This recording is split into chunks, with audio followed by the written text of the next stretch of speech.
What's up, YouTube? Homegrown Big coming at you. I've been out in the garden today, soaking up the sun, just marveling at nature, eating some fresh fruit, some raspberries, some gummy berries, a few strawberries.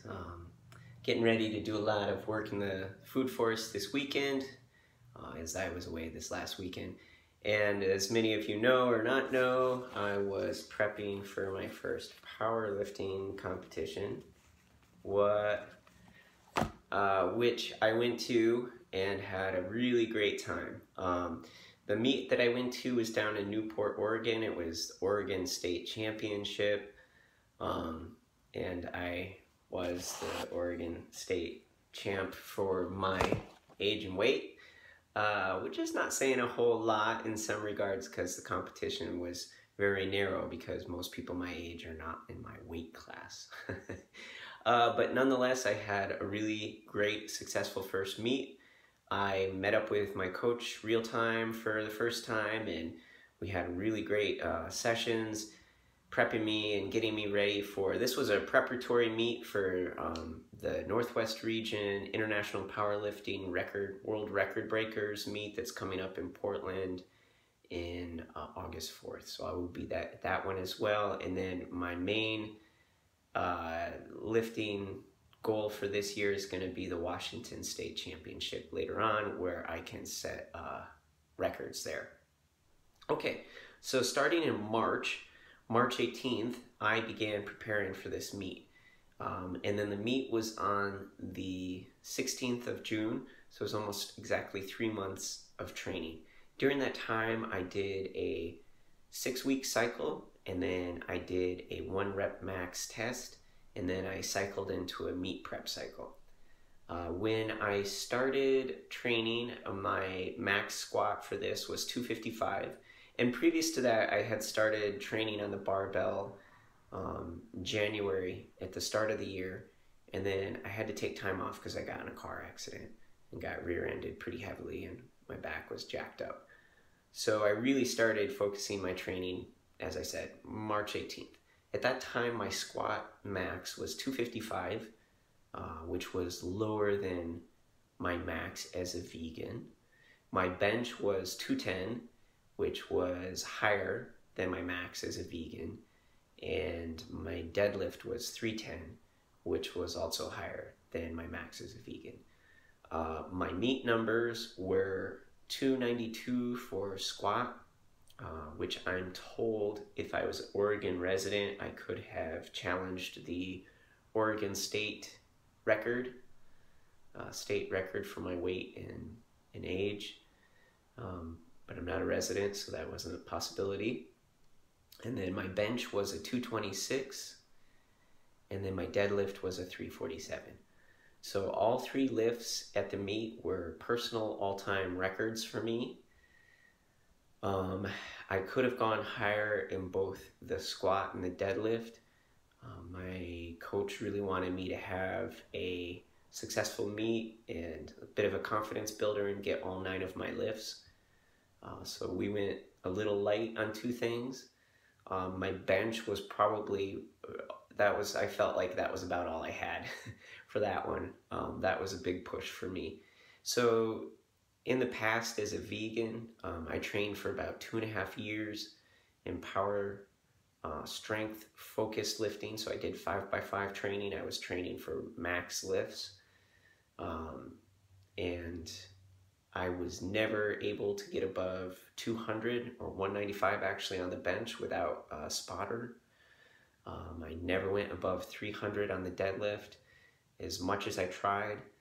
And my max squat was about 265. I was working 275, trying to get a 275 squat. In fact, when I was dealing with my computer files, I found this old video here. Here's me trying to do 275 after I had already lifted 265 as a max. So just going up 10 pounds over my max, and I was working 275 for weeks and weeks.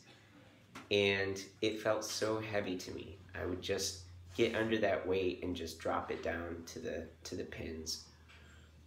And In this meet, I had no problems with 292. In fact, I could have gone over 300.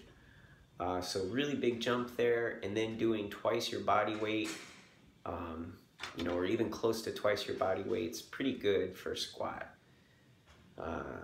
Same thing with my bench. My bench is jumped way up, and I know I've got a lot of growth there. And then deads were like night and day different. So deadlifts take a lot of like neurological strength, a lot of central nervous system strength. And I think one of the things that my coach said to me that was really interesting was that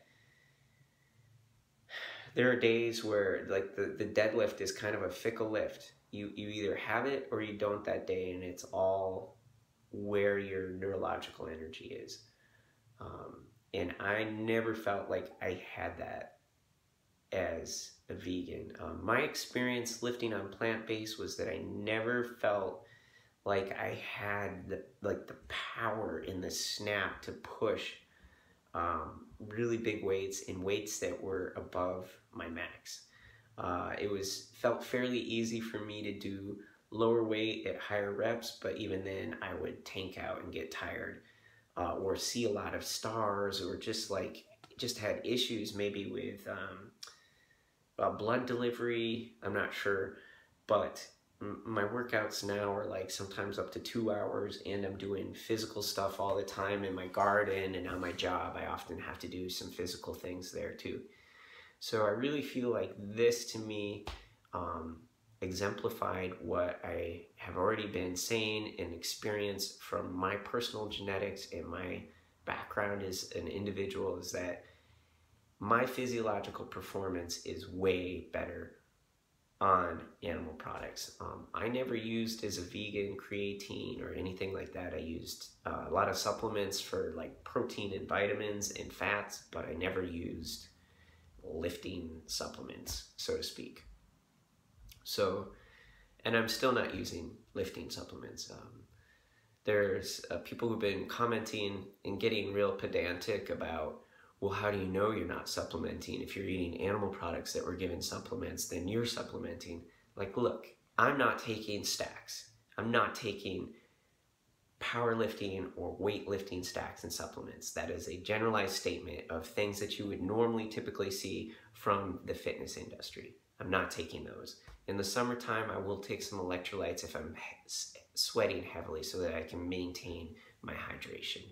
But other than that, I'm not taking, joint stuff, B12, I'm not taking oils, supplement oils, none of that crap. Oh, one thing, somebody had asked me if I was keto or what my eating was like for the training and the meet. So I'm going to talk about that briefly.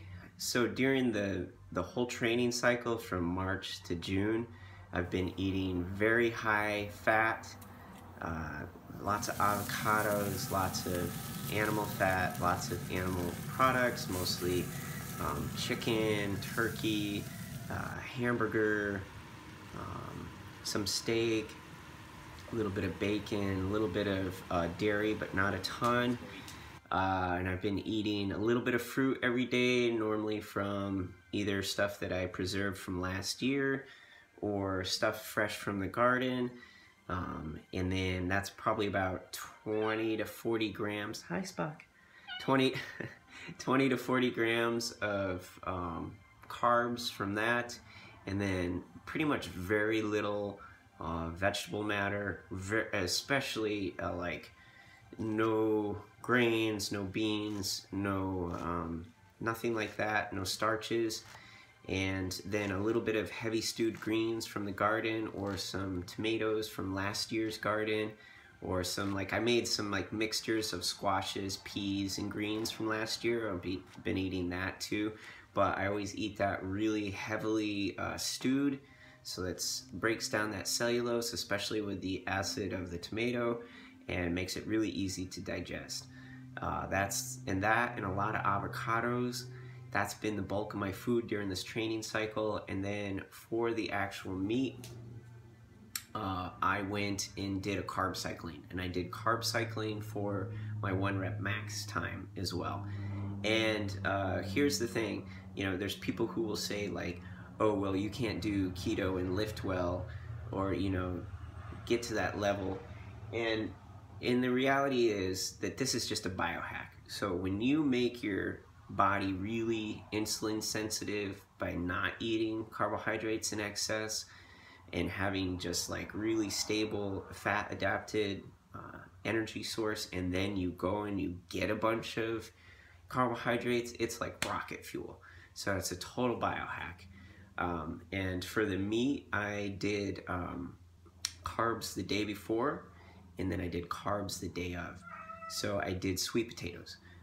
During the meet, after each round of lifting, I did sweet potatoes and Pedialyte and water. And that was that. And it worked like a charm. It did exactly what I wanted it to do, exactly what I knew it would do. And now that I'm back into a training cycle, I'll go back into fat adaptation.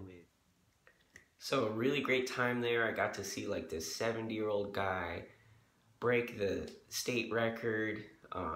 Super inspiring, powerful women, the whole spectrum. Really big, huge dudes pushing unbelievable numbers. And I just feel like I have really found the sport that works for my physiology. You know, a lot of people have seen me doing endurance stuff in the past, but the reality is like my genetics, I have a lot more fast twitch muscles than I do endurance muscles. And I love the challenge of endurance sports mentally. You have to be very tough to go super long distances. But for my genetics, powerlifting works a lot better. My dad was a huge, huge dude. Like one of his hands was 6 of my fingers.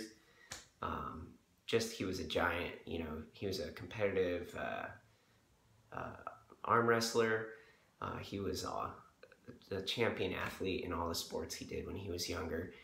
And kind of got my dad's physiology on my mom's side of the family frame. And I have another brother that's the same way. He's a little bit taller than me, but about the same build and just super, super strong. So it's exciting for the first time in my life. I don't know why I didn't think about it when I was younger, but, you know, really kind of capitalizing on my genetics. And, you know, it's a great age for me to jump into this. Powerlifting is an awesome sport for anybody at any age. I think it's especially good for, you know, young people to develop strong bones and strong muscles and good metabolisms to set them up for adulthood. But I would say the same thing, conversely, for people in middle age. It's like, build your metabolism. My metabolism's been getting so fast and like just strong. My physiology, I went to the doctor, and I'll be talking about that in a future video. But just rebuilding that bone structure, getting your bone density up, great thing for aging people. So that's my meet recap. It was super successful, and you know, I've had people come on YouTube and my Instagram and telling me I'm just a mediocre lifter and trying to put me down. And here's, you know, what I'll say to that. I'm just getting started, and I kind of prefer intermediate lifter over mediocre. And I think the fact that you need to come on to my social media and try to put me down and try to slight me in my efforts says a lot more about you than it does me. So cheers to that. I'll be seeing you at the next lifts. We're just getting rolling.